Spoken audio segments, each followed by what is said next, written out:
Hey there, it's Dan and you're watching The Salty Sea. This video is going to discuss some of the really sweet leaks that came out about 2 days ago, I think. So this is your spoiler warning. You can always skip this video for a couple months if you don't want to see anything about the new Grand Alliance books. So, if you're still here, I'm going to get into it. Pictures of the Grand Alliance books got leaked a few days ago, and they showed a lot of the foot heroes in the game are being ported into Warcry, as well as some new units across the board and a couple mounted heroes as well. Now, as a follow-up, they showed the ability pages as well, and each and every warband, it looks like, is going to have their abilities massively expanded. This is at least true of all the AOS warbands. So previously, everyone had 6 abilities, and now they're all going to have either 10 or 11 abilities, which is a pretty major expansion. It gives you way more options at the list building phase, without really making each individual game more complicated. They're using the current rune marks, which have already existed and we're already seeing use, as the mechanic to limit how many abilities you get. So half of your abilities, at least 5 with every one that was previewed, are only going to be tied to the leader that you choose. So right now, half the warbands in the game, taking your leader feels like a tax. They're often just not as well costed, not as well statted as the best units in your warband. But now, the leader you choose is going to really matter for your playstyle because it dictates what abilities you have access to in a much broader way. There are still going to be some general abilities, but with half your abilities being leaders, that's going to matter. So this is a really nice change because it makes player choices matter more, which, in every strategy game, the player choice should matter. So let's get into a few examples here. One of which, I think the best one of which, is the Ironjawz Warchanter. It got previewed, and previewed with possibly the best ability in the game. Obviously, we haven't seen anything else, so some of the other new heroes might have equally good abilities, but it's pretty incredible. It, for just a double, gives an AoE buff, giving everything onslaught within 6 inches. Sorry, every friendly unit onslaught within 6 inches. Now, Onslaught is already sort of the backbone of the dice mechanic in this game, so being able to make a massive AoE buff for it is incredible value. You could be potentially twice, maybe even 3 times the value of a regular Onslaught. They also added Gorgruntas to the game for Ironjawz, so this is opening up 2 completely new, pretty efficient ways of starting the army. You can either use the Warcry box that they spoiled last weekend, that I've already made a video for that I'll link down below, or you can use the Start Collecting box, which has Gorgruntas and Ardboys and a Warchanter. So because of that, it's going to be much easier to get from Warcry to making an Ironjawz AOS army, which I know some people don't care about and some people will love, and I think that's okay. It also opens up lists like the one on the right here, with a Warchanter, a Gorgrunta, and then 5 Ardboys, which is a totally new playstyle for Ironjawz. They've never had this kind of mobility to use before. They've never had sort of easy ways to have 7 units without sacrificing a lot of their power. And then if you want, you can still just play the brutes heavy builds that existed in the past. But that's also not all. The Mega Boss gives you a massive Korgorath style unit to play with, and building around it will give you a completely different playstyle as well. So they've just added a whole bunch of depth to Ironjawz without really making each individual game more complicated. So let's look at another example, which happens to be my favorite army, the Sylvaneth. Currently, Sylvaneth are a slow warband that uses movement abilities to make up for it on the table. They can be mobile, but they have to use up resources, which hurts them offensively because then they can't use them for onslaught, etc. What would stop that would be having a mobile hammer unit. Enter the Arch-Revenant, which they're adding into the game. Now, it's not the smashiest hammer in the game, but it deals 6 damage to toughness 4, which is pretty respectable, and the 2-inch reach makes it a great unit.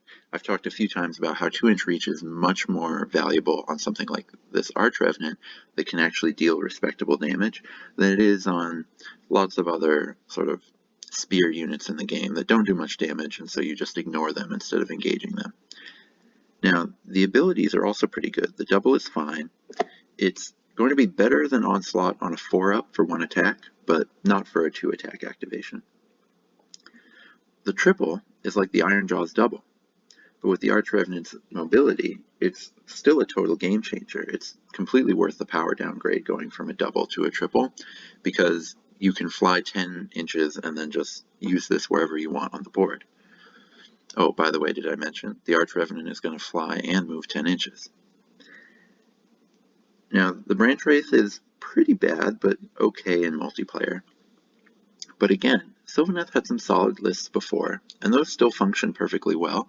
All the abilities are still there. But they also have this completely new playstyle, where you can actually have this hammer unit running around the field. So you could have one of these and one Kurnoth Hunter as your 2 elites, instead of 2 Kurnoth Hunters using just sort of static board control. Now, the new additions aren't going to be game changers for every faction. Idoneth Deepkin get all of their old allies as leaders, as well as the Achillean High King. This is going to give them some nice new options. The High King is sort of worse stats than the Ishlean Prince model was, but the Soul Render is a really interesting playstyle that's going to be available. They were already a top-tier warband, so they didn't really need buffs. So it's really cool that they just get more options, even though those options aren't really going to be more powerful than what they were already doing. They get 4 more options, and 2 of them are pretty solid. It's going to give you more replayability if you were an Idoneth Deepkin player, more ways to make your warband your own, but it doesn't really buff the faction too much and make for bad games with people who weren't up at that power level. That leads me into this being a really nice way to rebalance the game.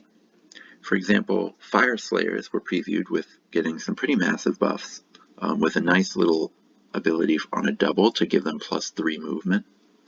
They were terrible before, but now they function totally well in casual play.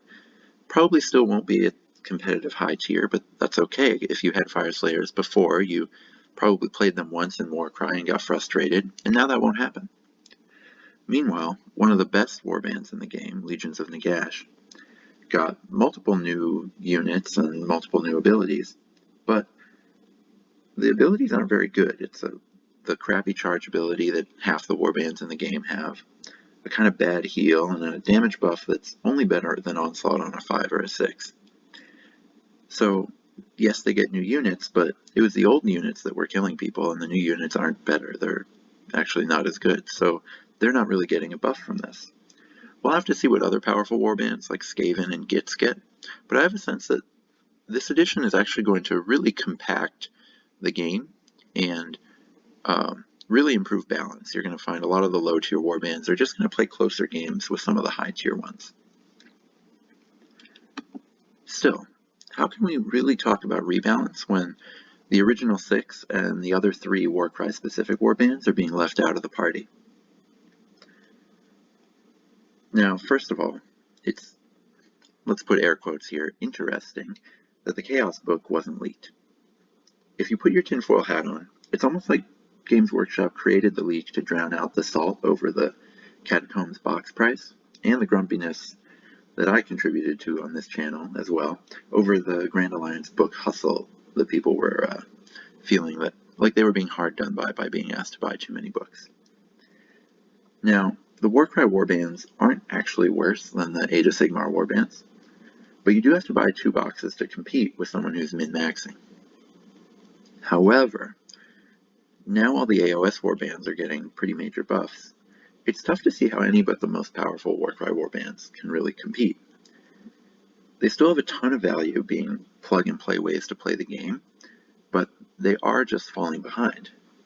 Without seeing anything new, it's kind of easy to imagine some Games Workshop boardroom somewhere in Nottingham with some people in suits looking and seeing that Warcry warbands don't really sell armies, which means in their mind they don't make as much money.